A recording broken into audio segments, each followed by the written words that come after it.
Haleluya, kita buka kitab Yesaya ya. Yesaya pasal kedua, ayat 1 sampai 3 ya. Yesaya pasal 2 ayat 1 sampai 3. Semua ayat ini kita akan baca bersama. Dan supaya bacaannya sama, kita baca sesuai dengan apa yang tertulis di depan ya. Yesaya pasal 2 ayat 1 sampai 3 kita baca bersama 3, 4. Yesaya anak Amos telah melihat perkara mengenai Yehuda dan Yerusalem. Dan itu akan terjadi pada hari-hari terakhir. Gunung Bait Yahweh didirikan di atas puncak gunung-gunung dan akan ditinggikan di atas bukit-bukit. Dan segala bangsa akan berduyun-duyun ke sana. Dan banyak orang pergi dan akan berkata, datanglah dan kita naik ke gunung Yahweh, ke bait Elohim Yakub, dan dia mengajar kita jalan-jalannya. Dan kita berjalan di dalam jalan-jalan setapaknya. Sebab dari Zion akan keluar Taurat dan firman Yahweh dari Yerusalem. Haleluya, amin. Silakan duduk. Puji Bapa Yahweh, kita mengucap syukur. Kebenaran firman adalah kekuatan kita untuk menjalani kehidupan ya. Terlebih di dalam kondisi seperti sekarang, di mana sebagaimana tertulis bahwa seluruh dunia berada di bawah kuasa si jahat ya. Ini tertulis ya. Kita lihat aja 1 Yohanes pasal 5 ya. 1 Yohanes pasal 5 ayat ke-19.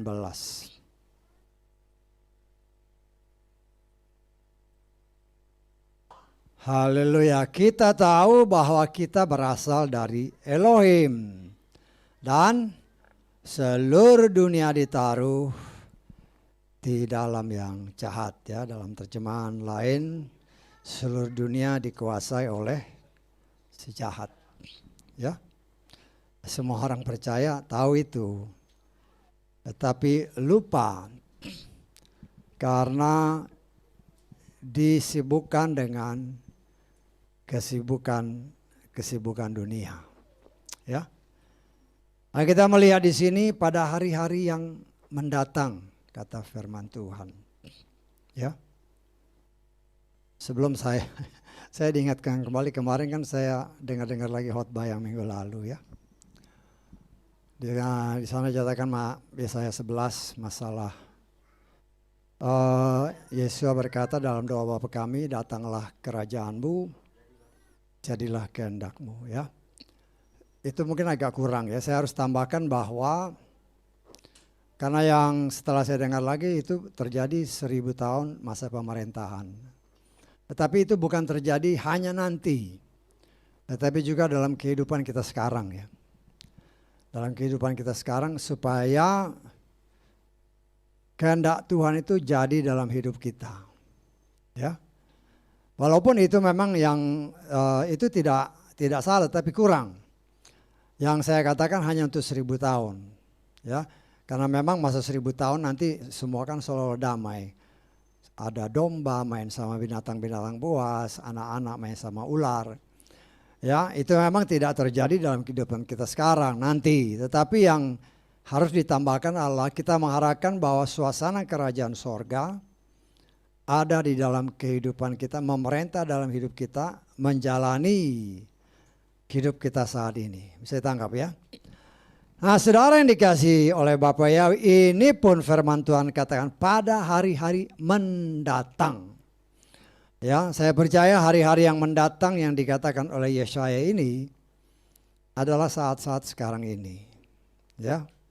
Dikatakan bahwa gunung Bait Yahweh akan ditegakkan di atas puncak gunung-gunung. Berbicara gunung-gunung, berbicara bukit-bukit, berbicara penguasa dunia.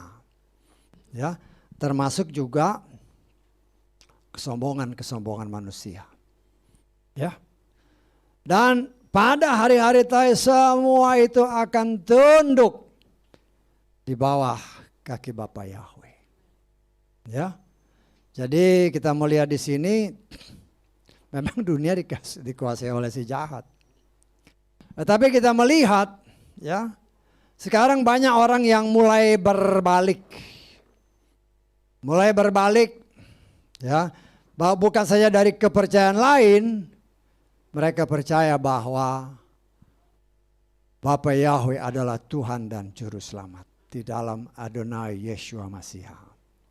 Mereka yang tadinya menyebut nama ilah-ilah lain, mulai dicelikkan mata rohani dan mata jasmaninya, sehingga mereka melihat dan mengakui bahwa memang Tuhannya orang Yesreel itu adalah Yahweh dan bukan yang lain. Ya, kita lihat kan sekarang mulai banyak terbuka, ya, walaupun juga masih ada yang mengeraskan hati, ya. Sehingga kalau kita lihat firman Tuhan katakan ada orang-orang yang memang matanya masih terselubung, ya, terselubung dengan karena pengaruh dunia. Sebagaimana tertulis dalam 2 Korintus pasal keempat ayat ke-3 ya. Ayat ke-3. Dan jika Injil kami masih terselubung juga, dia masih terselubung bagi mereka yang akan binasa. Ya, kita kan memang punya beban untuk seperti yang senantiasa saya himbau, doakan keluarga kita. Ya, doakan mereka yang masih ada hubungan darah dengan kita, karena ada tertulis, satu jiwa diselamatkan maka seisi rumah tangga bisa dimenangkan. Kita pun juga mengimani hal ini, karena banyak di antara orang-orang dekat kita itu mempunyai sikap seperti gunung-gunung yang tinggi, bukit-bukit yang tinggi. Mereka merasa bahwa aku benar. Ya. Kenapa mereka merasakan aku benar? Karena masih tertutup dengan selubung yang sudah bertahun-tahun. Bahkan mungkin dari leluhur kita, dari orang tua kita, atas lagi, atas lagi, atas lagi. Sehingga itu seolah-olah menjadi sudah mendarah daging. Tetapi ada tertulis akan ada waktunya. Dan sekarang inilah waktunya seperti apa yang tertulis. Bahwa gunung Bait Yahweh akan ditegakkan di atas puncak gunung-gunung. Jadi gunung Yahweh akan mengatasi semua gunung-gunung. Semua apa yang menamakan diri ilah lain.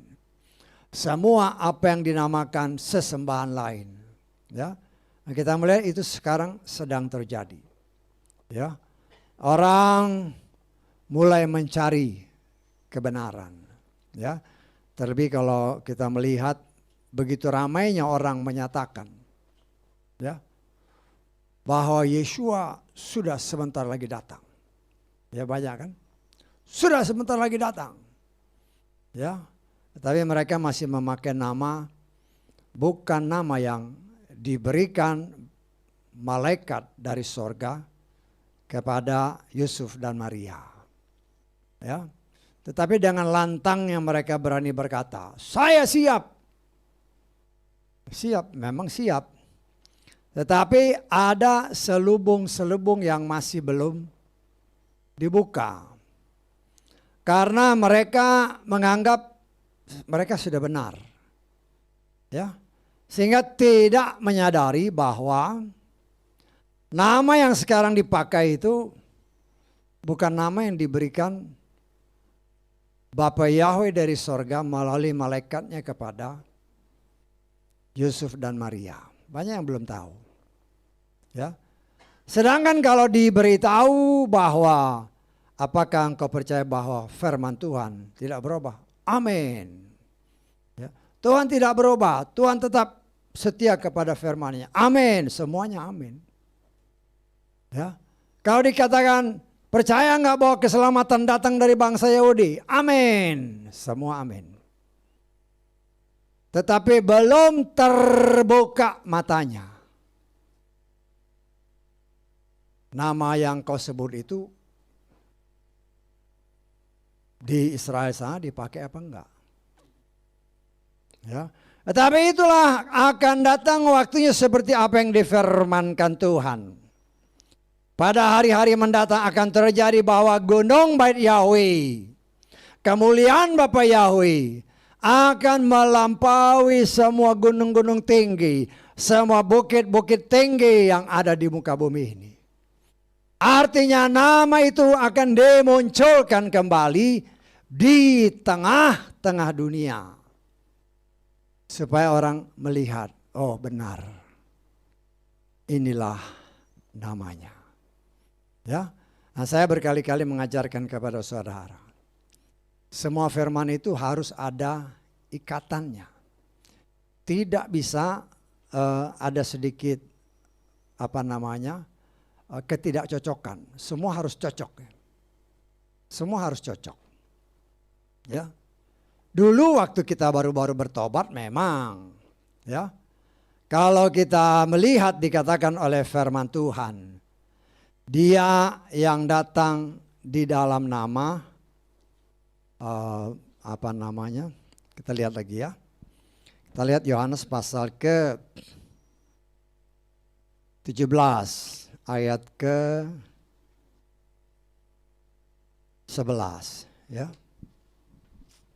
Ini waktu kita baru-baru bertobat atau mulai baru-baru kembali kepada nama yang benar. Ini sebenarnya juga terjemahannya kurang tepat ya kalau saudara baca ini ya.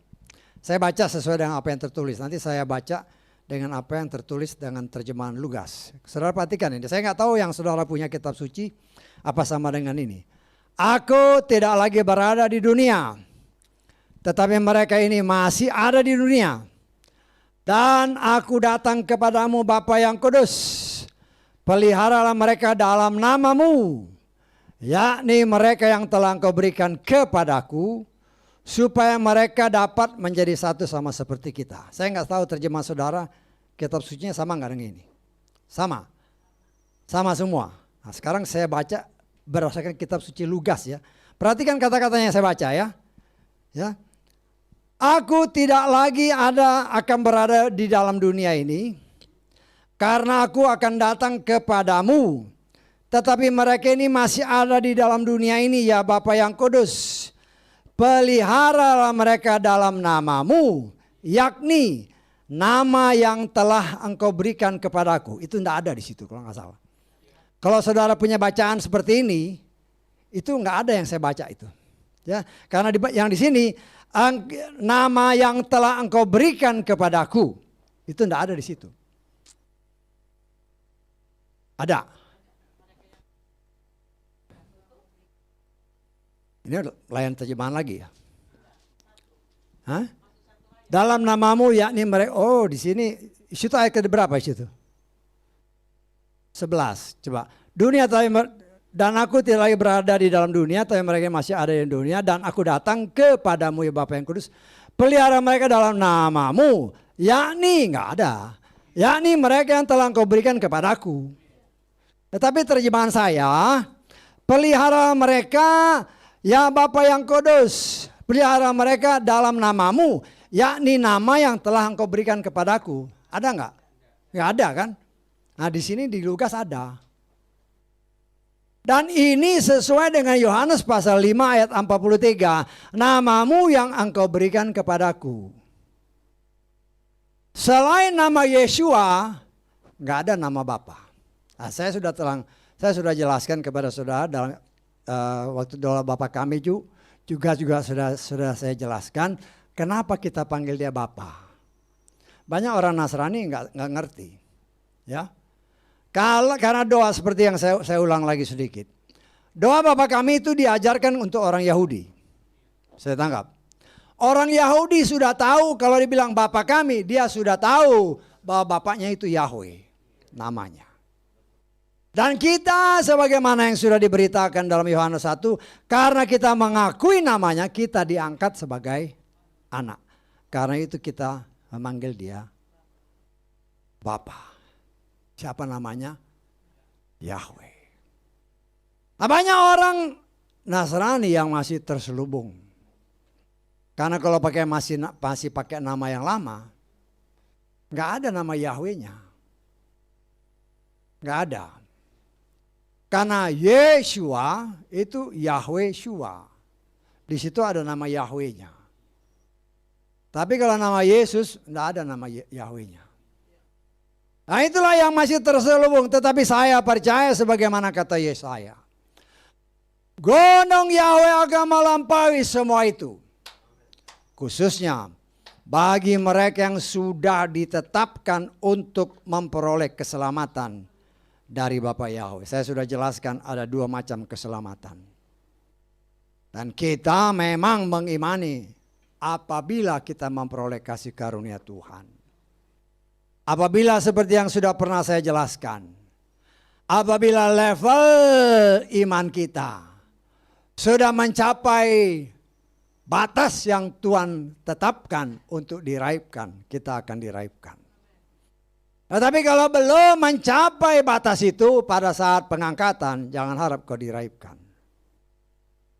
Mungkin engkau selamat, tetapi melalui kesusahan yang besar. Nah, saya di tempat ini saya ajarkan. Mungkin gak di semua tempat diajarkan. Karena mereka bilang, oh rapture memang ada. Keselamatan itu ada. Jadi ada yang keselamatan yang langsung diangkat. Kalau semua tadi yang sudah saya jelaskan itu terjadi, diangkat langsung atau mengalami kesukaran besar. Nah, kita kan mengharapkan supaya kita naik tanpa masuk ke dalam masa kesukaran besar. Karena itu dikatakan oleh firman Tuhan, ayo kita naik ke gunung Yahweh, ke bait Elohim Yakub, supaya apa? Dia mengajari kita jalan-jalannya, dan kita berjalan dalam jalan-jalan yang diajarkannya. Sebab dari Zion akan keluar Torah dan firman Yahweh dari Yerusalem. Torah itu bagian daripada, kalau kita di sini mengenalnya sebagai perjanjian lama. Tetapi bagi bangsa Israel, Torah itu bagian dari Tanak. Tanak itu terdiri dari T-nya Torah, ya. N-nya itu Nevi'im, dan Tanak yang terakhir Ketuvim, ya. Kalau Torah itu terdiri dari 5 kitab pertama, ya, kita sudah belajar itu Kejadian, Keluaran, Imamat, Bilangan, dan Ulangan, ya. Kalau Nevi'im itu kitab para nabi-nabi, ya, baik itu Yosua, Hakim-Hakim, Samuel, Raja-Raja, Yesaya, Yeremia, Yeskiel, Hosea, Yoel, dan sebagainya. Tetapi Ketuvim adalah ayat-ayat suci, tulisan-tulisan yang ditulis oleh orang-orang yang diurapi seperti kitab Mazmur, kitab Amsal, kitab Pengkhotbah, Ratapan, Ayub, dan sebagainya. Ya. Nah, saudara dan kita percaya kalau bangsa Israel memang Tanak. Tetapi kita selain Tanak, karena itu kita percaya semua. Kita oleh kasih kemurahan Tuhan, kita diberikan juga tambahan yang kita kenal dengan nama Injil, ya. Dan Injil yang saudara atau yang kita kenal sebagai Perjanjian Baru, New Testament, ya. Itu terdiri dari 27 kitab, ya. Kalau Perjanjian Lama kan berapa? 39 kitab, ya. 39 kitab itu kita kenal Perjanjian Lama. Perjanjian Baru 27 kitab. 39 ditambah 27, 66 kitab. Ya. Semua ini ya Tanak plus Injil itu bagi kita. Kalau bagi bangsa Yahudi ya khusus Tanak. Nah, mereka juga banyak surat-surat daripada para rabi-rabi mereka. Ya. Nah, kita melihat sampai sekarang itu tetap terus bekerja bagi bangsa Israel ya. Kan seolah-olah kan tenang aja. Setelah Yeshua diangkat seolah-olah nggak ada apa-apa. Tetapi saya percaya di antara mereka tetap ada rabi-rabi untuk memelihara iman umat pilihannya. Walaupun harus kita melihat bahwa mereka tetap belum dicelikkan mata rohani jasmaninya untuk menerima dan mengakui Yeshua sebagai Tuhan dan Juru Selamat. Ya, yang kita sudah belajar akan datang waktunya sesuai kalau sudah waktunya genap, kan Tuhan berbicara selalu dengan waktu. Waktunya genap, Dia berikan roh yang baru, jiwa yang baru, dan menanam Torahnya di dalam hati sanubari mereka, khusus untuk umat pilihannya Israel. Sekarang ini masa anugerah bagi kita. Tetapi kalau itu sudah berbalik kembali ke Israel, Roh Kudus, artinya bagi umat di luar non-Israel sudah selesai masa anugerah. Nah, saudara yang dikasih oleh Bapak Yahweh, ya, kita lihat di sini, kita coba melihat ya. Nah, saya coba-coba, bukan coba-coba, kita menafsir-nafsirkan, ya. Kita lihat di dalam Ulangan pasal 6 ayat 8. Atau kita mulai ayat 6 ya. Ulangan 6 ayat 6 sampai 9. Dan perintah-perintah yang aku berikan yang aku perintahkan kepadamu hari ini, camkanlah di dalam hatimu. Haruslah engkau menanamkannya kepada anak-anakmu dan membicarakannya ketika engkau duduk di rumahmu, ketika engkau sedang berjalan di jalan, ketika engkau berbaring, dan ketika engkau bangun. Perhatikan ayat selanjutnya. Haruslah engkau mengikatkannya sebagai tanda pada tanganmu, dan haruslah itu menjadi lambang di dahimu. Dan haruslah engkau menuliskannya pada tiang pintu rumahmu dan pada pintu gerbangmu. Saya berkali-kali katakan kepada saudara, setan itu peniru ulung. Saudara tadi baca kan? Ikat di tangan kananmu, di tanganmu, dan taruh di dahimu. Setan niru. Bisa dilihat, bisa ditangkap maksud saya. Kita baca di dalam Wahyu pasal ke-13.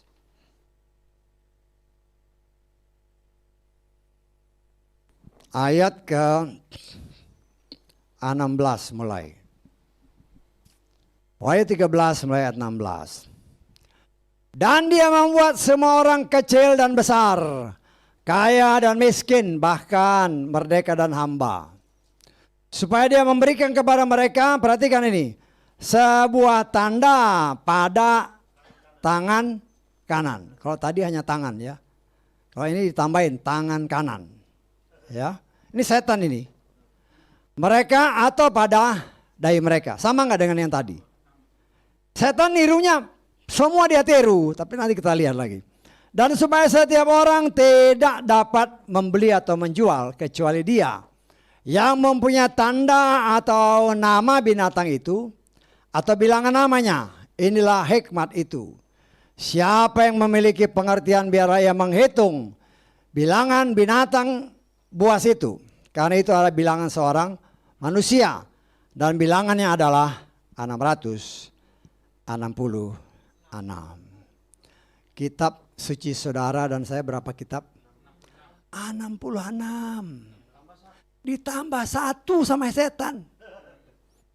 Saya tangkap. 6, 6, 6. Apa yang kita petik di situ? Dia pakai firman. Berbicara 6 yang terakhir. Keinginan manusia. Karena manusia diciptakan pada hari ke-6. Bisa ditangkap. Dan itulah yang sekarang sedang terjadi. Karena itu jangan heran para rasul menyatakan, oh dia datang dari tengah umat. Bukan dari yang lain. Karena itu kitab Tesalonika dengan jelas menyatakan, si murtad itu akan bertakhta di bait Elohim. Dan dia akan menamakan dirinya Elohim. Artinya dia orang percaya. Bisa tangkap maksud saya? Setan begitu leceknya. Kitab suci kita 6, 6. Dia tambahi 6. Firman Tuhan bilang tulis di tangan. Dia tambahin tangan kanan. Ingat, kanan itu berbicara kekuatan. Berbicara keahlian. Tulis di dahi sama persis. Dia peniru yang ulung. Dan banyak orang yang menamakan diri orang percaya pun tanpa sadar mereka beritakan firman.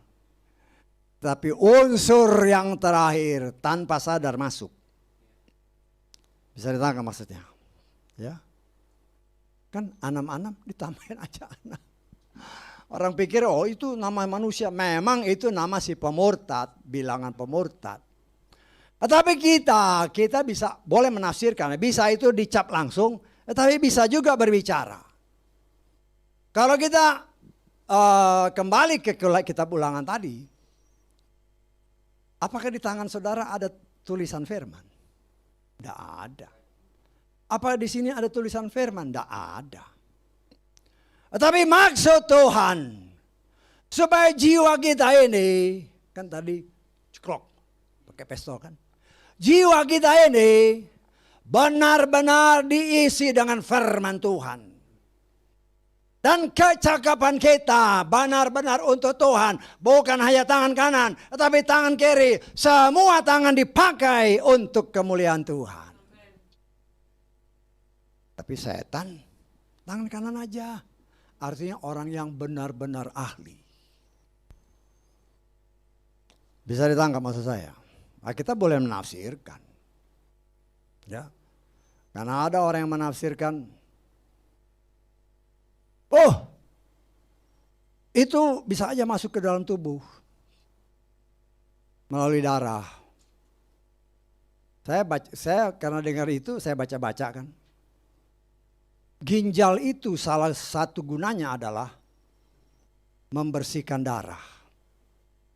Artinya, kalau ada benda asing masuk ke dalam darah, dia akan dibersihkan. Bisa ditangkap? Artinya saudaraku yang dikasihi oleh Bapa Yahweh, kita sebagai anak-anak Tuhan harus sangat berhati-hati. Setan itu licik. Ya. Setan itu lecek, karena itu dikatakan oleh firman Tuhan, Yahweh atau dia akan mengajari kita jalan-jalan. Diajarin. Dan kita berjalan dalam jalan-jalan yang sudah diajarkan. Karena dikatakan dari Zion akan keluar Torah. Ya, Bukit Sion itu adalah tempat Yerusalem. Jadi kalau berbicara Sion ya berbicara Yerusalem. Yerusalem berarti kota yang penuh shalom, penuh dengan damai sejahtera. Damai sejahteraku, kata Yeshua, ku berikan kepadamu. Ya, dan itu memang akan diberikan kepada semua anak-anak Tuhan yang percaya kepada Dia. Ya, kita lihat di dalam Yohanes pasal 14 ayat ke 27. Yohanes 14 ayat 27. Aku atau Yeshua meninggalkan damai sejahtera bagimu. Aku memberikan damai sejahteraku kepadamu. Bukan seperti yang dunia berikan. Aku memberikannya kepadamu. Jangan biarkan hatimu digelisahkan. Dan jangan biarkan dia takut. Saudara perhatikan baik-baik ayat ini. Ya, perhatikan baik-baik. Jangan biarkan hatimu digelisahkan.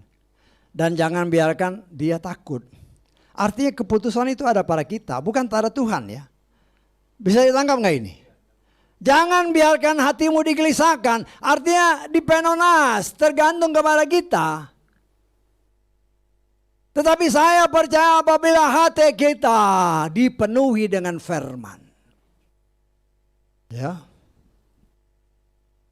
Ya ada juga kadang-kadang ya itu karena kita menafsirkan kadang-kadang kan terlalu letterlek. Kan bahasa Inggris katakan heart itu berarti jantung. Loh. Pernah nggak saudara dengar itu? Heart itu jantung, jadi jatuhnya ke dalam jantung. Kalau kau seorang ahli jantung, kau bedah jantungmu, apa ada firman di situ? Bisa ditangkap? Jangan sampai kita terpengaruh ya dan katakan itu seolah-olah benar. Karena Yeshua berkata, firman itu adalah roh. Loh, roh mana bisa ditulis? Bisa ditangkap? Itulah bagian daripada 6 ditambahin dengan 6. Jadi firman udah dikocok gitu. Jadi keinginan manusia. Bisa ditangkap maksud saya. Jadi kita harus hati-hati dengan angka 66 itu ya. 66 itu memang kitab suci kita. Saya pernah dengar satu orang pejabat. Karena kebetulan disiarkan kan. Alkitab itu terdiri dari 66 kitab. Padahal dia kepercayaan lain. Dia tahu. Tetapi orang yang menamakan diri orang Nasrani. Oh ada lagi kitab-kitab yang baru. Lah inilah 6 yang satu itu. Begitu mudahnya tergoyahkan. Memang setan itu peniru ulung. 66 kitab dimasukin 6 bilangan manusia. Seolah-olah firman Tuhan dia bisa atur sesuai keinginan manusia. Itu yang harus kita hati-hati. Bisa ditangkap maksud saya? Ya. Ya bisa aja kalau nanti kan ada, nanti dicap gini. Ya, saya terlalu percaya ada tertulis. Bapa Yahweh sudah tahu bagaimana menyelamatkan orang pilihannya. Nah kita percaya itu aja. Ya, banyak kan desas-desus harus begini, harus begini. Nah saya melihat juga, di media-media sosial, kita tunggu pengangkatan. Ya dalam hati saya sebagai anak Tuhan, loh kok pasti masih memanggil nama yang lain, kok mau mengharapkan dia angkat? Bisa ditangkap maksud saya? Bagaimana dia masih memanggil nama yang lain? Nama yang bukan dari sorga. Kan sama aja, mana bisa sama. Inilah 6 yang terakhir itu. Apa yang dikatakan adalah 66 kitab itu yang harus kita lakukan. Jangan kau tambah dengan 6 keinginan manusia. Akhirnya kau terjemahkan seenaknya aja. Karena banyak kan sama aja. Loh kok sama aja sih? Kok sama aja apa yang dari Tuhan kau samakan dengan apa yang ada dalam pikiranmu. Tapi kan ini seluruh dunia. Seluruh dunia itu bukan urusan Tuhan. Tuhan mau minggu lalu kita belajar, jadilah kehendakmu. Bukan kehendak kita. Nah, kita diajar oleh Tuhan. Ya. Dari Sion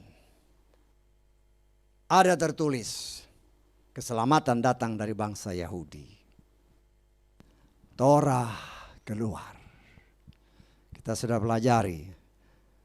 Dan kita mengenalnya sebagai perjanjian lama. 5 kitab pertama adalah Torah. 5 kitab pertama ini itu saya katakan undang-undang dasarnya Tuhan. Karena 5 kitab yang pertama itu turun langsung dari Bapa Yahweh kepada Moshe untuk dia tulis dan dia ajarkan kepada manusia. Itu dasarnya. Dan semua kitab yang lain baik Nevi'im maupun Ketuvim itu tidak boleh sedikit pun menyeleweng dari 5 kitab ini. Tidak boleh. Dan saya belajar mengajarkan yang murni kepada kita. Supaya kita jangan 6 kitab aja. Jangan kau tambahi dengan keinginan dagingmu. Saudara mengerti gak maksud saya 6 itu? Ya. Kita berpatokan hanya kepada 66 yang pertama. Jangan tambahi 6 keinginan daging, keinginan manusia. Sehingga akhirnya tersesat. Karena melihat loh ini sama aja. Tidak sama. Enggak sama. Keinginan manusia sama keinginan Tuhan. Kan ada tertulis. Rencanamu bukan rencanaku. Rancanganmu bukan rancanganku. Setinggi langit dari bumi, itulah bedanya. Artinya jangan kita tambahin lagi dengan keinginan manusia. Kadang-kadang kan saya berpikir juga kan. Kita lihat ya di dalam 1 Matius ya. Saya juga kadang-kadang heran juga ini ayat-ayat ini. Kenapa bisa begini Tuhan ya? Kita lihat dalam Matius 7 ya. Kita baca ayat 21 sampai 23. Perhatikan baik-baik ayat ini. Bukan setiap orang yang berkata kepadaku Tuhan, Tuhan, dia akan masuk ke dalam kerajaan sorga. Perhatikan benar-benar, melainkan dia yang melakukan kehendak Bapakku yang di sorga. Jadi 66 kitab, jangan tambahin yang satu lagi.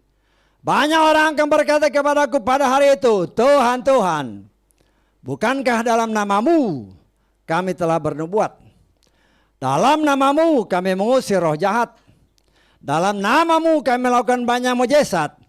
Dan pada waktu itu aku akan menyatakan kepada mereka, aku tidak pernah mengenal kamu. Enyahlah dariku hai kamu yang mengerjakan kejahatan. Seperti yang saya katakan tadi. Torah itu undang-undang dasarnya. Semua kitab Nevi'im, semua kitab Ketuvim, termasuk Injil.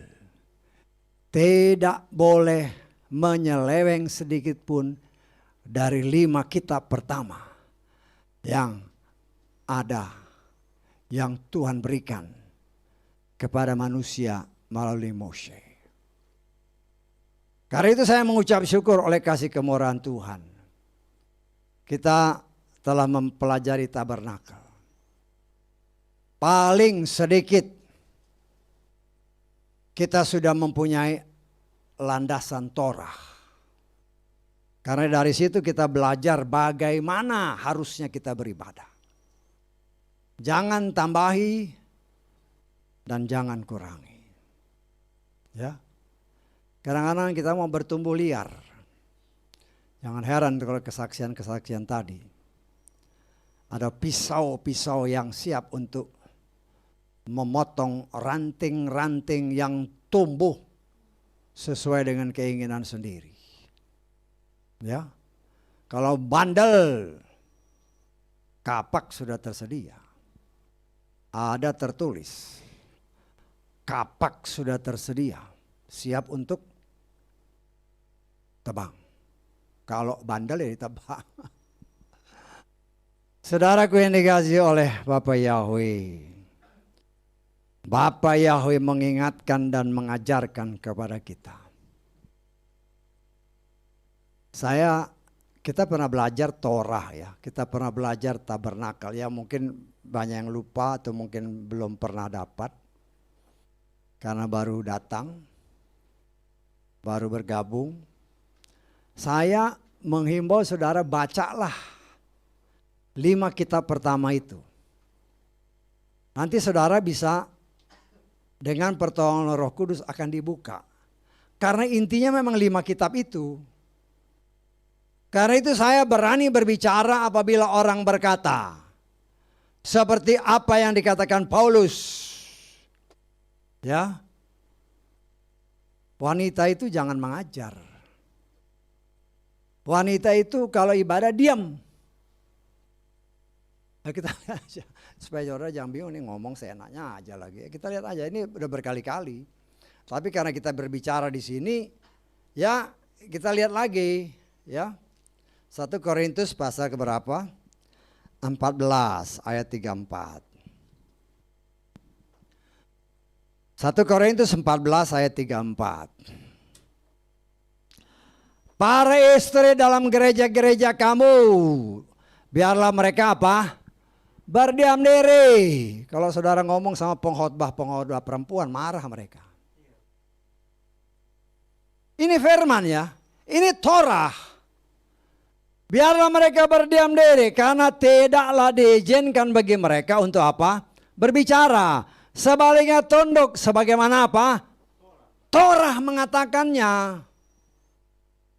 Tapi banyak orang mengatakan ini sejarah. Loh, kok sejarah? Saya sudah berpikir berarti kau tidak pernah baca Torah. Ya, atau kau salah mengartikan Torah. Sehingga engkau tidak mengerti apa yang tertulis di dalam kitab Torah. Dan saya mengucap syukur bukan karena kuat gagah kita. Ya. Kita dibawa belajar tentang tabernakel. Saya kasih lihat kepada saudara atau saya ingatkan kembali. Kita baca Bilangan pasal 1.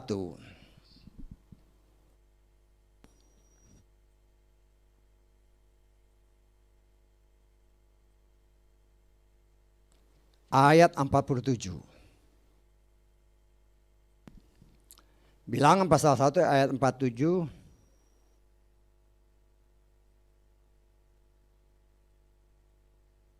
Kita baca sampai ayat 50. Tapi nanti saudara baca semua ke bawah ya. Saya mengajarkan saudara baca Torah. Karena apa yang saya beritakan itu landasannya semua Torah. Ya. Kenapa saya bawa ke sana? Karena itu undang-undang dasarnya. Dan supaya kita tidak ketipu dengan orang yang memakai tanpa dia sadari tambah 6 di belakang. Memang firman Tuhan tapi ditambah 6. Sehingga keinginan manusia yang dicampur aduk dengan keinginan Tuhan yang gak benar. Ya. Tetapi suku Lewi menurut suku leluhurnya tidaklah terbilang di tengah-tengah mereka. Terus, dan Yahweh berfirman kepada Musa dengan mengatakan hanya mengenai suku Lewi. Janganlah engkau membilangnya dan janganlah menghitung jumlah mereka di tengah-tengah Bani Israel. Malah engkau tempatkanlah orang-orang Lewi atas tabernakel kesaksian dan atas perabotnya dan atas semua yang ada di dalamnya. Mereka harus membawa tabernakel itu dengan segala perabotnya. Mereka harus melayaninya dan harus berkemah di sekeliling tabernakel. Artinya hanya orang Lewi yang ada di dalam tabernakel dan di sekeliling tabernakel, ya, di sekeliling tabernakel. Nanti kalau saudara baca Bilangan ini, itu di sekeliling tabernakel itu hanya orang Lewi sekelilingnya. Suku-suku lain di belakangnya. Karena siapapun selain orang Lewi masuk mati. Itu Tuhan yang punya aturan, bukan saya. Saya belajar untuk mengajarkan kepada saudara supaya kita mengerti baik kita yang ada di sini dan engkau yang ada di luar sana. Ya. Dan berhubungan dengan ayat yang tadi, ingat si Paulus ahli Torah. Kenapa dia ngomong di 1 Korintus tadi? Karena ada tertulis, ya kita lihat. Kan tadi di sini dikatakan orang Lewi yang melayani Tuhan. Amin. Hanya orang Lewi, tidak boleh orang lain. Kita lihat di dalam Bilangan pasal 3. Ayat ke-15.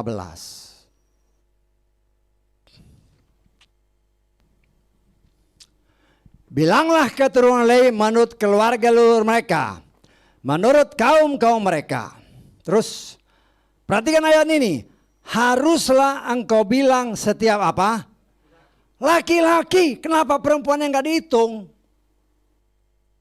Karena perempuan Tidak masuk dalam hitungan.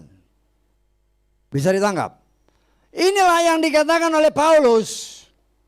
Sesuai Torah, ya ini ayatnya. Bahwa orang Lewi yang dihitung itu hanya laki-laki. Bukan yang lain. Ya, bukan yang lain. Ya, dari yang berumur sebulan dan seterusnya. Kalau suku-suku lain umur 20 tahun ke atas. Karena mereka yang berperang. Jadi siap jadi tentara. Tetapi orang Lewi, laki-laki umur sebulan ke atas. Sudah diperhitungkan sebagai imam. Ada imam besar. Imam besar khusus keturunan Harun. Harun itu orang Lewi, kita sudah ajar. Ya, tapi dia khusus keturunan Harun. Ya, saya ingatkan lagi. Kita baca Bilangan pasal 4. Ayat ke-15. Perhatikan ayat ini ya. Ketika Harun serta anak-anaknya telah selesai, ini waktu pembongkaran dan pemasangan tabernakel, karena mereka masih pindah-pindah ya. Ketika Harun serta anaknya telah selesai menutup tempat kudus dan segala perkakas tempat kudus pada waktu perkemahan dibongkar, dan sesudahnya barulah anak-anak Kehat boleh masuk untuk mengangkatnya. Perhatikan, janganlah mereka menyentuh barang-barang kudus itu sehingga mereka mati. Itulah yang saya katakan, kenapa kita tidak pernah lihat ada fotonya.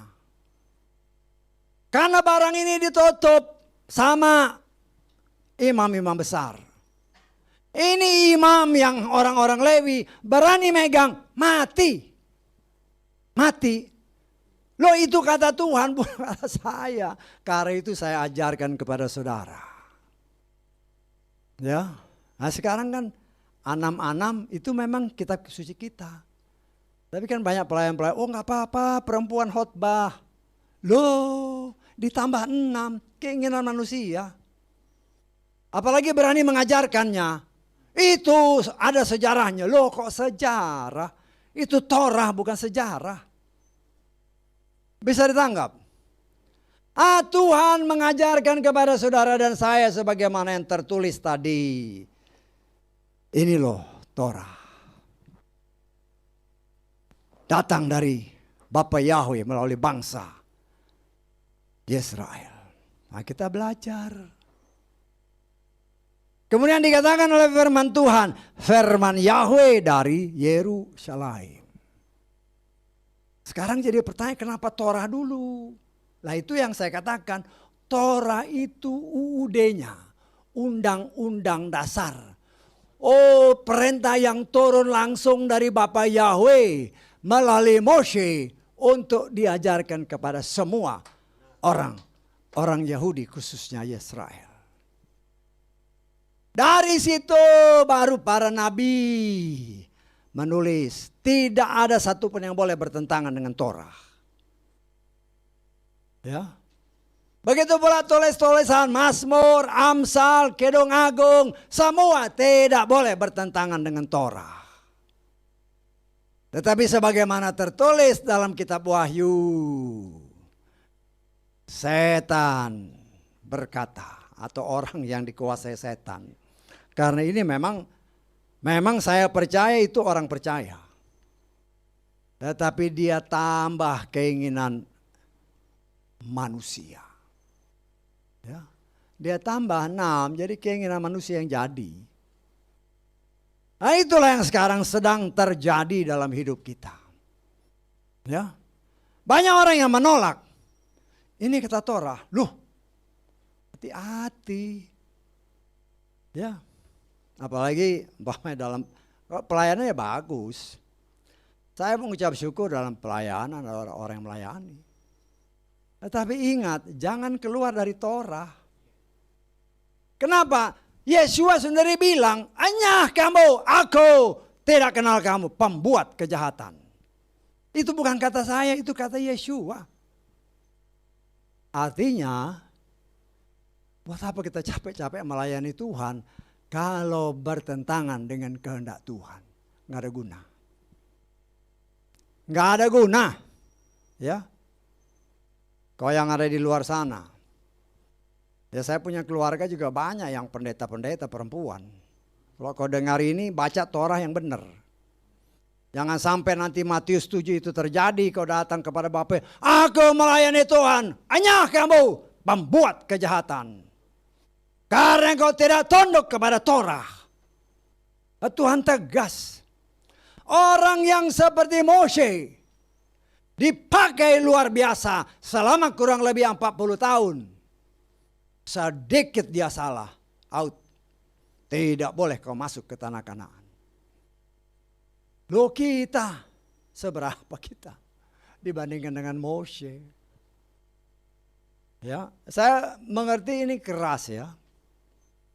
Nah, saya mengucap syukur ada, bukan saya larang melayani selama engkau tetap di dalam aturan. Torah berbicara perintah, aturan, dan ketetapan. Semua kan diatur. Tuhan sudah atur, yang boleh melayani aku itu ini. Jangan kau langgar. Langgar percuma. Ya, jangan kau pikir, oh ini aku lakukan mujizat. Kan tadi jelas. Aku lakukan mujizat Tuhan. Hanya kamu, aku tidak kenal kamu. Pembuat kejahatan. Ya, jangan kira orang itu yang menyembuhkan. Tidak, karena firman yang dinyatakan.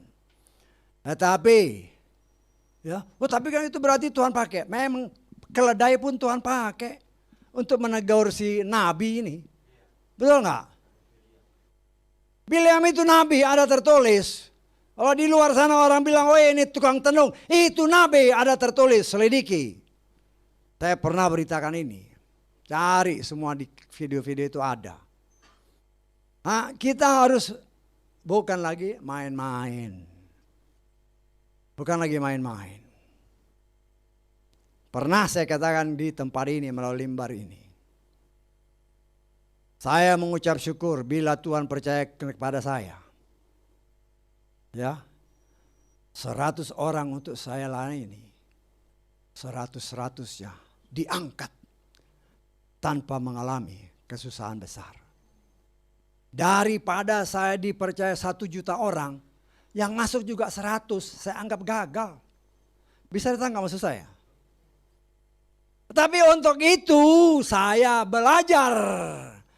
Karena secara pribadi Tuhan berbicara kepada saya melalui firman yang dia berikan. Engkau penjaga umatku Yesrael. Oh hebat banget loh, Yesrael itu banyak orang menerjemahkan juga macam-macam. Yes, Israel, asal katanya Yasar El. Yasar itu lurus.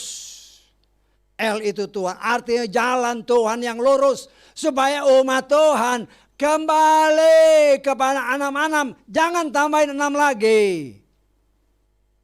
Karena banyak pengkhotbah yang luar biasa di luar sana. Mulai tambah-tambah. Oh firman itu, kata firman Tuhan, jatuh di heart, jatuh di jantung. Tanya ahli jantung, ahli-ahli bedah jantung. Kalau kau bongkar jantungnya ada nggak ditulis di situ firman? Bisa datang nggak maksud saya?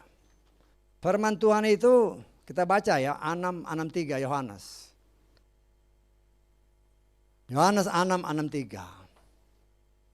Rohlah yang memberi kehidupan. Daging sama sekali tidak berguna. Perhatikan. Firman yang aku katakan kepadamu adalah apa? Roh. Dan dialah yang memberi kehidupan. Jadi jangan, kita kan sering kali bilang ya, firman itu jatuh dalam hati. Ya. Itu saya boleh menafsirkan itu semacam suatu kiasan lah boleh ya. Karena kalau kau ahli bedah, engkau bedah hatimu atau kau bedah jantungmu, nggak ada firman di situ. Betul nggak? Karena firman itu roh. Roh harus bertemu dengan roh. Tuhan memberikan kepada saudara dan saya rohnya.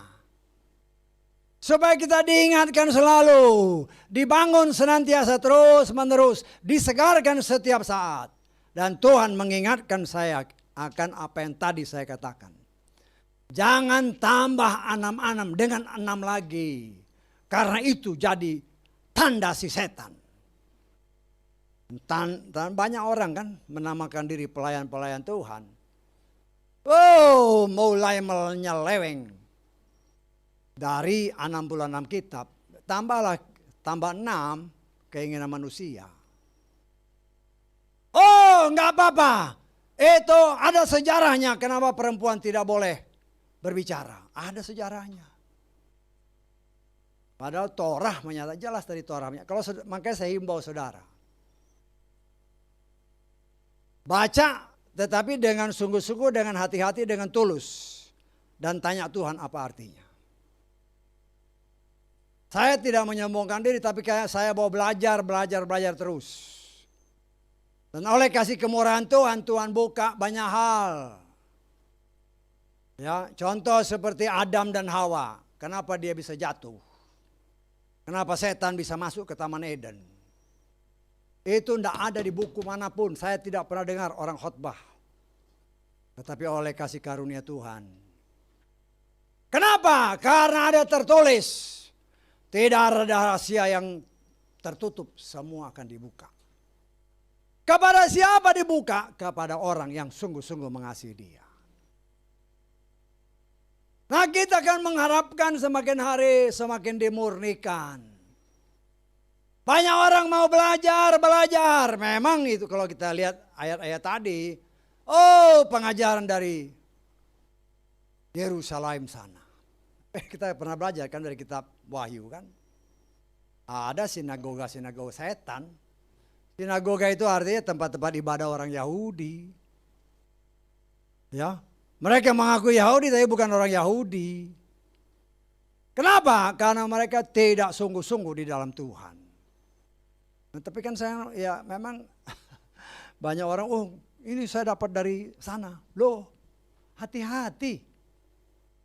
Tetapi begitu mudahnya orang disesatkan karena apa? Karena tidak mau benar-benar mendalami. Tidak mau benar-benar mendasari hidupnya. Berfondasikan firman yang tertulis 66 kitab. Kalau kita tidak benar-benar berfondasikan 66 kitab. Sebagaimana tertulis dalam kitab suci kita. Tanpa disadari setan masuk ditambahin 61 di belakang. Jadilah keinginan manusia. Sehingga semua yang ada nama-nama ini dipelintir sedikit. Tidak apa-apa, ini perempuan bagus, dipakai Tuhan luar biasa. Apa kurangnya si Maryam? Apa kurangnya Maryam? Dia itu nabiah. Tapi ketika Maryam sekongkol dengan abang gedenya, si Harun berontak terhadap Moshe. Siapa yang dihukum?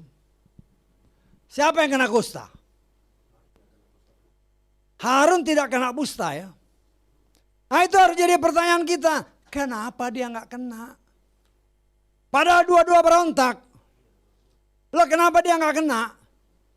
Nah itu harus jadi bahan kita bertanya sama Tuhan.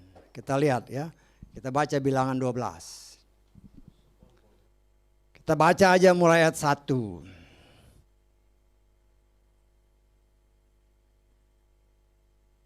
Ya, agak panjang tapi tidak apa-apa supaya saudara ngerti. Bilangan pasal 12. Kita baca mulai ayat 1.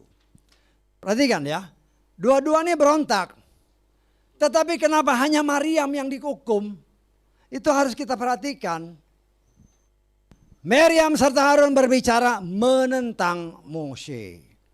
Karena wanita Kus yang telah dia ambil sebab ia memang telah mengambil seorang wanita Kus dan mereka berkata, apakah sesungguhnya Yahweh hanya berfirman melalui Moshe saja? Hebat ya. Emangnya lu aja dipakai? Wah, dalam bahasa Jakartanya lah. Ya. Apakah dia tidak berfirman melalui kita juga? Hebat kan ini. Ini yang banyak sekarang terjadi. dan Yahweh mendengarnya. Moshe adalah seorang yang sangat lembut hatinya, lebih daripada setiap orang yang ada di atas muka bumi. Orang yang tadinya keras kepala, yang berontak, ya, pembunuh, dirubah Tuhan karena bergaul dengan Tuhan. Dirubah menjadi orang yang paling lembut hatinya. Kemudian tiba-tiba berfirmanlah Yahweh kepada Moshe dan kepada Harun dan kepada Miriam. Keluarlah kamu bertiga ke kemah pertemuan, dan mereka bertiga keluar. Dan Yahweh turun dalam tiang awan dan berdiri di pintu kemah itu, lalu memanggil Harun dan Miriam, dan keluar mereka berdua. Dan dia berfirman, dengarkanlah sekarang perkataanku. Jika ada seorang nabi di antara kamu, aku Yahweh akan membuat diriku dikenal olehnya dalam penglihatan. Aku akan berbicara kepadanya dalam mimpi. Tidaklah demikian dengan hambaku Moshe. Dialah seorang yang ditetapkan dalam seluruh rumahku. Aku berbicara kepadanya dari mulut ke mulut, bahkan oleh sebuah penampakan, dan bukan dalam teka-teki. Dan dia memandang rupa Yahweh. Jadi mengapakah kamu tidak takut untuk berbicara menentang hambaku Moshe? Dan menyalalah murka Yahweh terhadap mereka, lalu pergilah dia. Perhatikan ayat ini. Dan awan itu pergi di atas kemah. Tampaklah Miriam terkena kusta seperti salju. Dan Harun berpaling ke arah Miriam, dan tampaklah dia terkena kusta. Pertanyaannya, kenapa Harun gak kena? Bisa ditangkap maksud saya? Karena tidak ada tertulis bahwa orang Lewi, Miriam itu orang Lewi, yang perempuan ikut dalam pelayanan. Tidak ada. Tidak ada ayatnya. Karena itu langsung dia kena kusta. Harun gak kena.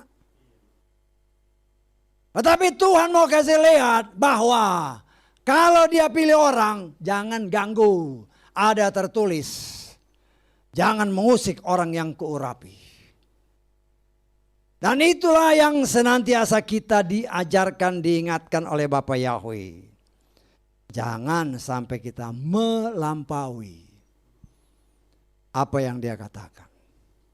Saya berulang kali katakan kepada saudara, buatlah waktu untuk membaca Torah.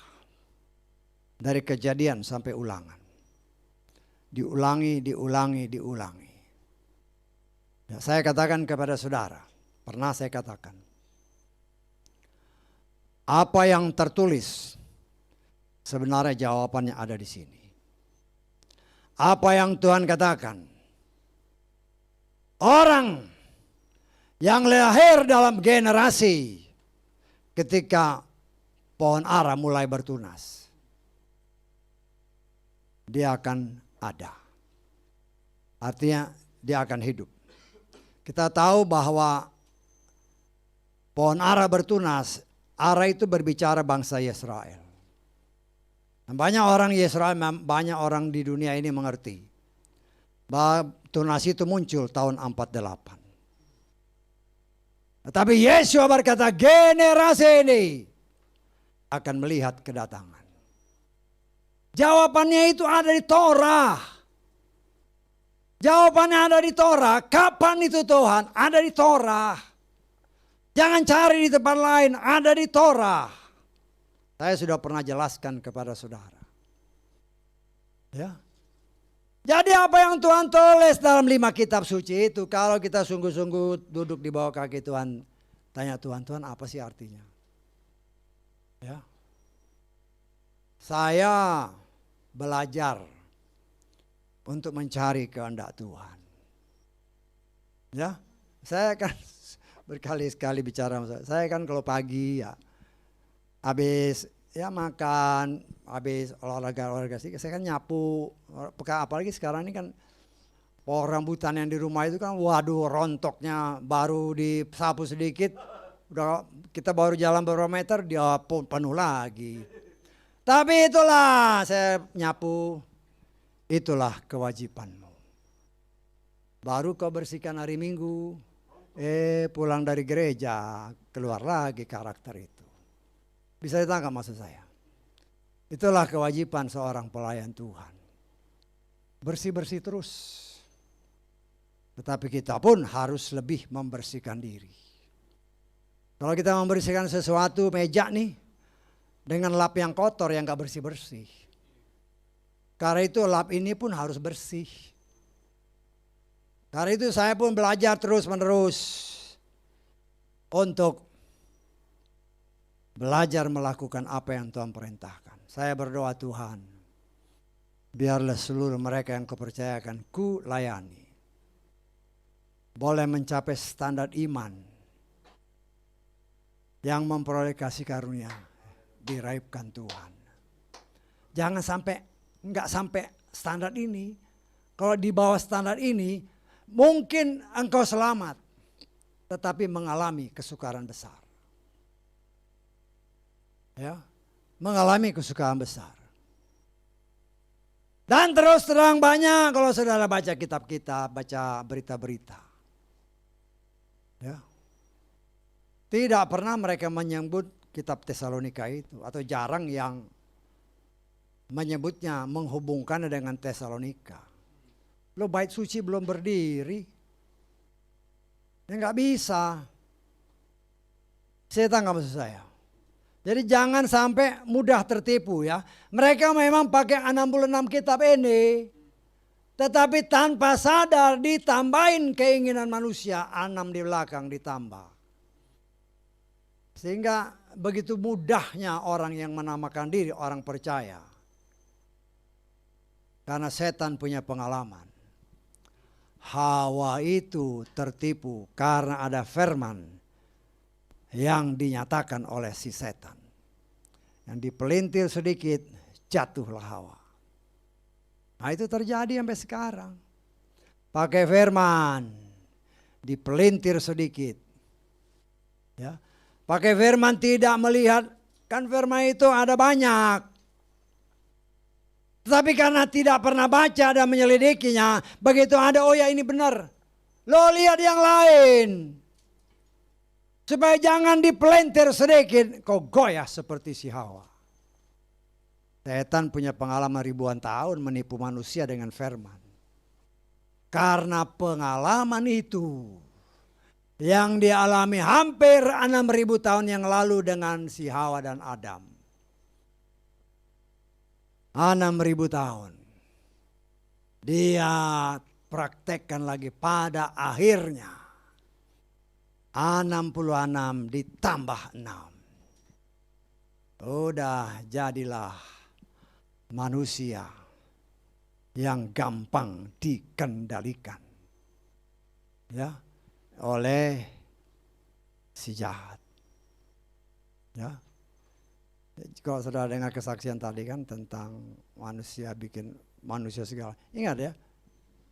Karena di Cina juga saya pernah baca, oh manusia yang mati dihidupkan. Ingat ya. Kalau manusia mungkin mati terus katakanlah dieskan, dibekukan. Kemudian dia dihidupkan lagi, itu bukan lagi manusia. Itu robot ya. Itu robot. Karena ada tertulis ketika manusia mati, rohnya diambil Tuhan. Ya, tapi dia bisa ini mirip-mirip loh, itu kan semua sudah diprogram supaya karakternya sama dengan manusia aslinya. Jangan ketipu. Nah, kita harus tetap berpegang pada firman. Ada tertulis manusia mati, rohnya kembali kepada Bapa. Banyak orang yang menampakkan orang percaya juga, oh ya hebat ya pengetahuannya bisa begini-begini. Karena itu jangan heran banyak orang-orang percaya, pemimpin dunia. Kalau dia mati dibekukan aja. Ya. Dibikin dibalsem. Supaya nanti apabila teknologi sudah memungkinkan, maka orang ini dibangkitkan kembali. Ya, banyak orang yang percaya. Ya. Oh ya benar, bisa aja itu. Kan nanti sekian tahun lagi bisa aja ada teknologi seperti itu. Karena kenapa mereka percaya? Karena tidak mengerti firman Tuhan. Kita baca Pengkhotbah pasal ke-12.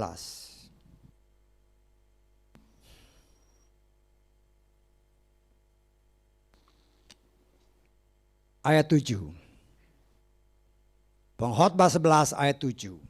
Pengkhotbah 12 ayat 7. Debu kembali ke tanah seperti yang telah ada. Perhatikan ayat selanjutnya. Roh kembali kepada Elohim yang telah mengaruniakannya. Artinya, oh di rumah ini ada si anu kelihatan, padahal udah mati orangnya. Itu setan. Setan itu kau usir dia. Jangan ketipu. Setan nggak maksud saya. Karena roh orang mati itu dia kembali kepada Bapa Yahweh. Tapi ini serupa, itu setan. Artinya setan masih punya kuasa untuk berubah-ubah. Mau jadi apa dia bisa. Tetapi orang yang hidup di dalam Bapa Yahweh, dalam Adonai Yeshua, setan tidak berani mendekat. Tidak boleh. Dia takut. Ya, dia takut. Nah, kita diajarkan oleh Bapa Yahweh pada pagi siang hari ini. Ya, mari dia yang mengajari kita jalan-jalannya. Mari kita berjalan dalam jalan-jalan yang diajarkannya. Jangan diajarkan oleh manusia. Karena 6 yang terakhir itu yang banyak membuat orang tersesat dan binasa. Dikatakan dengan jelas firman Yahweh datang dari Yerusalem. Semua kitab setelah Torah, termasuk Injil, tidak boleh satu pun bertentangan dengan Torah. Ya. Nah, karena itu kita belajar, jangan sampai mudah tertipu. Ya. Karena mereka yang menamakan, karena ingat ya, justru yang menipu itu banyak dari kalangan sendiri. Yaitu anam-anam itu. Anam-anamnya benar. Tetapi karena organisasi, karena keinginan-keinginan duit, harta, ditambahlah anam keinginan manusia. Ya, hati-hati. Ya, hati-hati. Kan sering kan dulu waktu kita suka KKR dulu kan, dulu tahun, saya masih jemaat lah. Tahun 80-an kan, wow namanya baru bertobat. Setiap hari dulu kan ribuan persekutuan di Jakarta. Tiap hari keluar sampai malam-malam. Ya. Giliran persembahan. Persembahan biasanya. Saudara mengasihi Tuhan. Amin. Ya semua amin. Kalau buka dompetmu, jangan ambil uang yang kecil-kecil. Ambil yang gede-gede. Wah, namanya lagi berkobar-kobar. Keluarlah semua. Itulah roh Bileam yang muncul pada akhir zaman. Semua roh yang pernah ada di dalam gereja pertama sampai gereja ke-6 muncul semua dalam gereja ke-7. Roh Nikolaus. Roh yang menyatakan. Ya. Kalau apa-apa jangan langsung kepada Bapa Yahweh. Lewat saya nanti saya doain. Nah, ada sampai sekarang kan. Ya. Saya dengar dengan kepala sendiri waktu kami kunjungan. Ada teman datang dari Jawa Timur sana kan. Pak, kita ke tempat, ada teman kita di sana. Ayo kita ikut. Ya. Ibu-ibu sama anaknya. Ibu-ibunya lagi agak-agak sakit. Waduh. Saya pikir dia panggil-panggil nama Bapak Yahweh atau nama Tuhan. Dia panggil nama pelayan Tuhan. Aduh Pak ini tolong saya sembuhkan. Loh gimana. Nggak perlu saya sebut namanya, tapi dia dari gereja yang termasuk besar. Dia panggil nama pendeta itu. Halo Pak ini tolong saya dong, saya sakit. Loh kok bukan panggil Tuhan. Sudah menuhankan manusia. Itulah salah satu roh Nikolaus. Roh Isabel. Isabel kan si Ahab di bawah kakinya. Raja itu di bawah kaki. Dia yang mengendalikan. Itu kan ada sekarang. Siapa bilang perempuan gak boleh? Loh, inilah nyisip Anam di belakang. Gak sadar kan orang? Mungkin saudara juga gak sadar. Apa yang saya katakan 66 itu benar 66. Tapi manusia masuk. Keinginan manusia masuk. Akhir jadilah Anam. Dan itu dalam kehidupan rohani, dalam kehidupan jasmani. Dan bisa saja sebagaimana tertulis dalam Wahyu 13. Nah, kita kan nggak tahu. Kalau dia mengikuti ulangan pasal 6 tadi, mungkin aja nggak ada capnya. Tetapi otakmu sudah menjadi otak si Anam itu. Bukan lagi kehendak Bapa Yahweh yang 66. Tapi sudah kehendak manusia yang nyusup kepada kehendak Bapa Yahweh. Di seluruh dunia kan, khususnya orang-orang Nasrani. Kalau dibilang nama Tuhan, waduh luar biasa. Nah ini kalau disisipkan dengan keinginan manusia, luar biasa, nurut aja. Kayak sapi dicatok gini, ngikut kemana-mana. Ya, banyak anak Tuhan yang rindu untuk melayani seperti apa yang disaksikan. Seperti lembu. Tetapi di sininya ada lembu itu tanda daripada Markus ya. Kan Injil itu dari 4 ya. Pertama apa namanya? Matius. Terus Markus. Terus Lukas, terus Yohanes. Itu Injil yang Tuhan ajarkan bagi saudara dan saya. Ya. Matius itu dilambangkan sebagai raja, singa. Maka 4 makhluk itu ada mukanya singa, mukanya lembu. Nah, lembu itu Markus ya. Lembu itu kita sudah belajar ini, cuma kan saya ulang lagi. Lembu itu pengerja keras.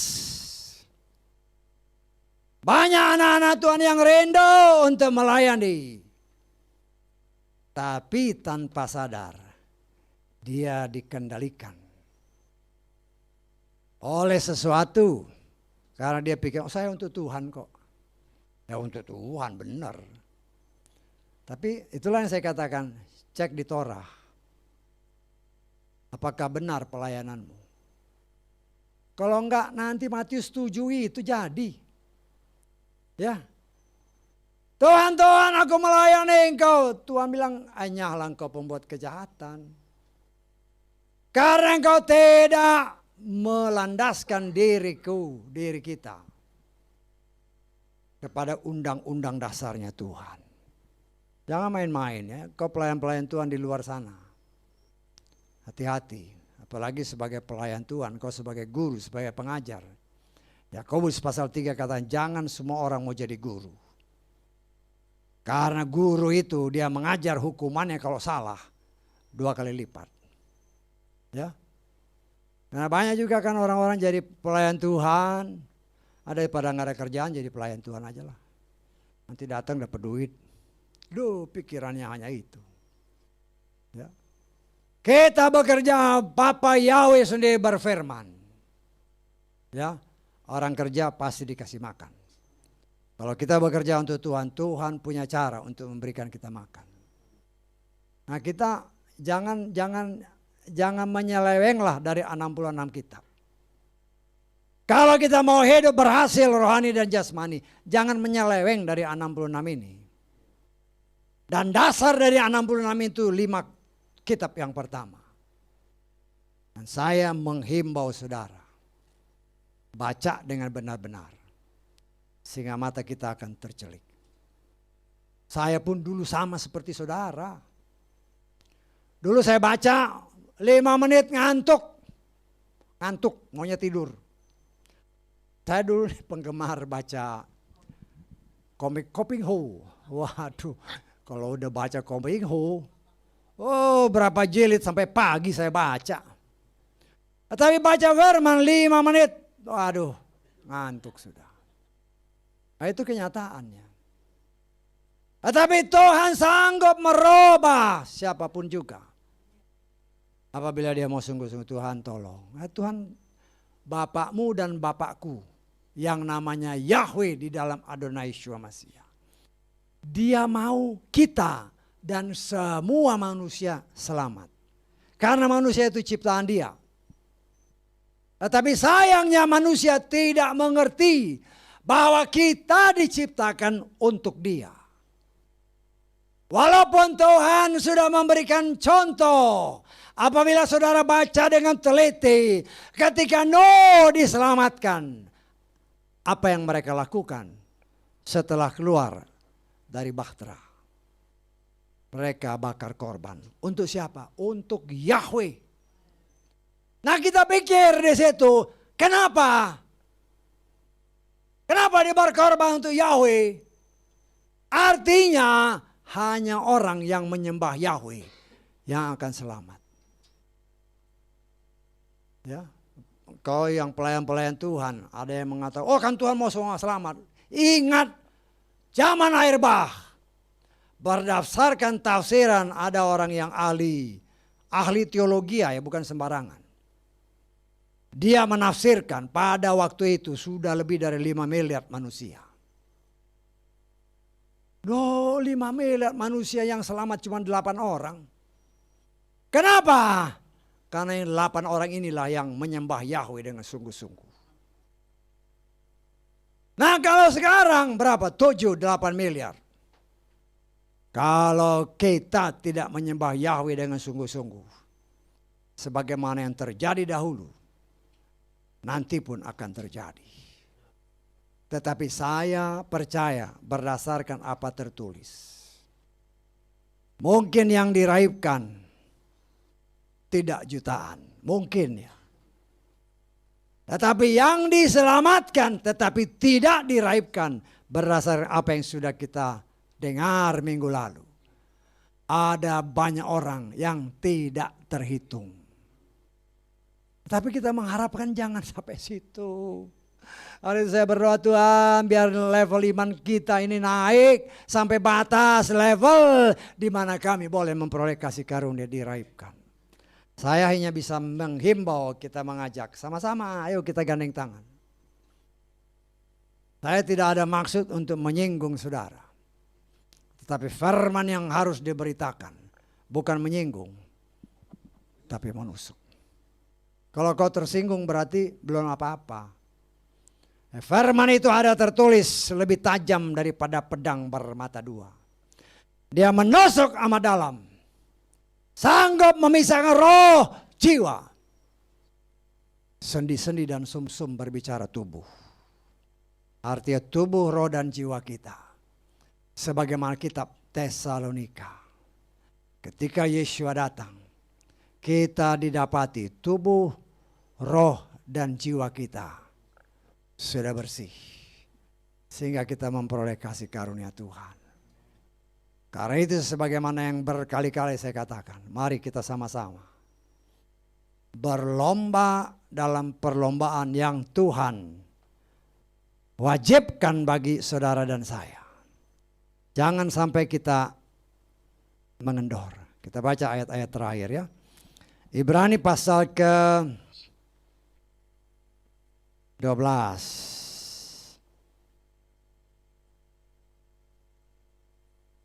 Kita baca, nanti saudara baca semua ya. Kita baca mulai ayat 2 lah, ayat 2 sampai ke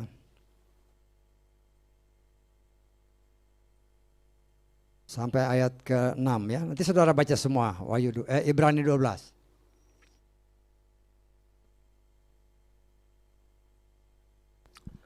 Sambil memandang kepada Yeshua penguasa dan penyempurna iman. Ingat ya, Yeshua penyempurna iman. Dan dengan mengabaikan aib, terus ganti sukacita yang disediakan baginya. Dia tabah memikul salib, maka dia telah duduk di sebelah kanan takhta Elohim. Karena itu pertimbangkanlah dia yang tabah menanggung bantahan seperti itu terhadap dirinya oleh para pendosa adalah supaya kamu tidak menjadi letih karena tawar hati dalam jiwamu. Ketika bergumul dengan dosa, kamu belum melawannya sampai tetesan darah. Tetapi kamu telah dibuat lupa akan nasihat yang dia bicarakan kepada kamu.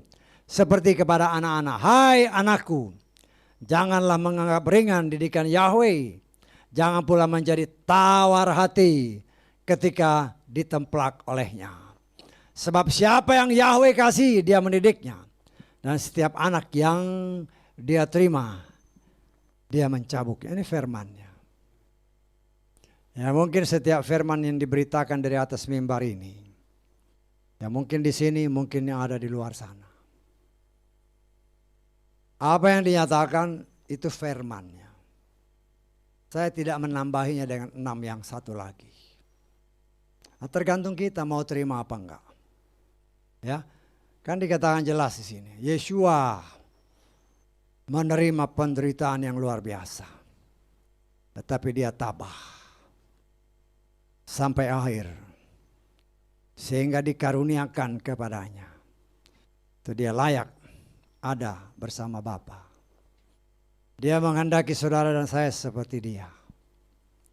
Kita akan mengalami memang berbagai macam masalah dan pergumulan.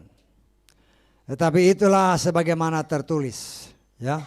Kita ini sedang dimurnikan seperti emas yang murni, dibakar habis. Ketika emas yang ada dalam bongkahan-bongkahan batu dihancurkan, dibakar.